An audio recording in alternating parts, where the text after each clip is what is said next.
రెండు రకాలైనటువంటి అదృష్టాలు ఇవ్వాలి అనుకుంటే ఆడపిల్లగా వస్తుంది. ఒకటి, సాక్షాత్ లక్ష్మీదేవి ఇంట్లో పుట్టింది, అందుకే మగపిల్లవాడికి చేయడానికి అలంకారములు తక్కువ ఉంటాయి, ఆడపిల్లకి చేయడానికి అలంకారాలు చాలా ఎక్కువగా ఉంటాయి. ఆడపిల్ల ఇంట్లో తిరుగుతోంది అనుకోండి, లక్ష్మీదేవికి తిరిగినట్టే. ఒకటి, ఆ పిల్ల పుట్టిన వేళ, ఆ పిల్ల తిరిగిన వేళ సాక్షాత్ లక్ష్మీదేవి ఇంటికి వచ్చిందని గుర్తు. రెండు, ఆడపిల్ల పుట్టింది అంటే ఆ పిల్లని ఎక్కడికి చేరుస్తున్నారు? ఎవరో ఓ పేరున్నవాడికి కాదు ఇస్తున్నది, సాక్షాత్ నారాయణ స్వరూపాయ వరాయ. ఆ వరుడు నారాయణ స్వరూపుడు. ఇప్పుడు లక్ష్మిని నారాయణుడి పక్కకి చేర్చారు.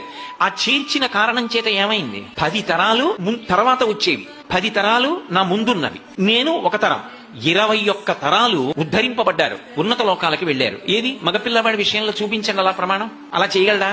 సాధ్యం కాదు. అమ్మవారు అనుగ్రహిస్తే ఆ తల్లి వీళ్ళని నేను విశేషమైనటువంటి ఫలితము చేత సత్కరించాలనుకుంటున్నాను అనుకుంటే ఆడపిల్లగా వస్తుంది.